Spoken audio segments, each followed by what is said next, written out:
স্নানযাত্রায় 108 ঘড়া জলে স্নান করার পর জগন্নাথ দেবের জ্বর আসে কেন জানেন? এর পিছনের আসল সত্যটাই বা কি, আজকে আমরা এই ভিডিওতে জেনে নেব। স্নানযাত্রার পর জগন্নাথ দেবের জ্বর আসে, তিনি অসুস্থ হয়ে পড়েন। কয়েকটা দিন থাকেন ভক্তদের থেকে দূরে, দর্শন দেন না ভক্তদের।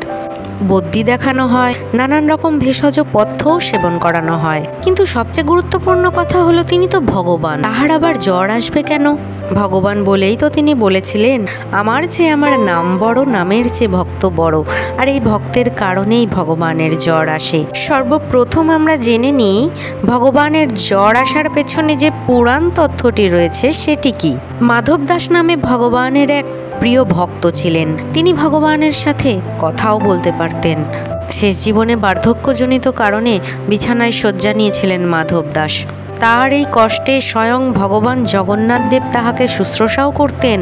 মাধব দাসের শেষ শয্যায় মাধব দাস উপলব্ধি করতে পেরেছিলেন কেউ তো আসে তার ঘরে তাকে শুশ্রূষা করার জন্য, কিন্তু তিনি কে এটা তিনি বুঝতে পারছিলেন না।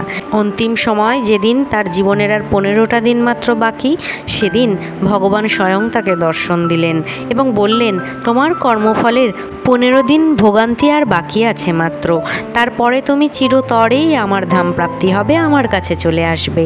তখন হাত জোর করে মাধব দাস বলেছিলেন, হে প্রভু, তুমি যখন আমার জন্য এত কিছু করলে, তখন শেষবারের মতো আমার একটি কথা রাখো। এই 15টা দিন আর আমি সহ্য করতে পারছি না, আমি এক নিমেষে তোমার কাছে চলে যেতে চাই। এই করুণ মিনতি ভগবান ফেলতে পারেননি, তাই মাধব দাসের এই 15 দিনের ভোগান্তি ভগবান নিজের মধ্যে নিয়ে নেন এবং তথ্য অনুযায়ী মনে করা হয় এই কারণেই এই 15 দিন ভগবানের জ্বর আসে। এ তো গেল পুরাণের তথ্য, এবার বলি বাস্তবতা।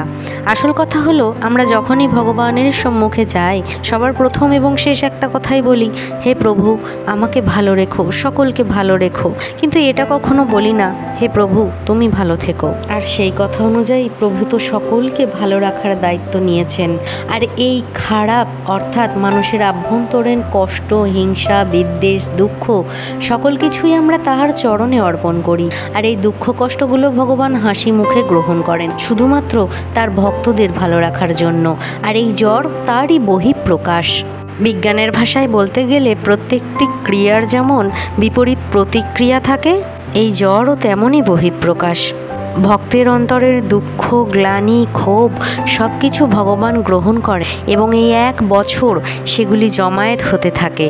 আর এই 1 বছর পর তিনি স্নানযাত্রার মাধ্যমে তা ধৌত করে দেন এবং কিছুদিনের জন্য অসুস্থ থাকেন। সুস্থ হওয়ার পর রথযাত্রায় আবার ভক্তদের সম্মুখে মিলিত হন।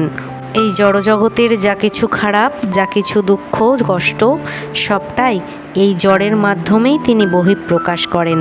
ভক্ত ও ভগবান যে আলাদা নন, সকলেই যে এক আত্মা, তাহার চরণেই মিলিত হন, এই প্রমাণ দেওয়ার জন্য ভগবানেরও জ্বর আসে। ঠিক ভক্তগণের যেরকম শরীর খারাপ হয়, ভগবানেরও হয়। আর এটা ভগবানেরই এক লীলা খেলা। নিজে অসুস্থ হয়েই ভক্তগণকে এই লীলা খেলা তিনি দর্শন করান। জানি না এ বিষয়ে কার কতটা সহমত আছে, তবে ভক্তি ভরে বলুন, জয় জগন্নাথ।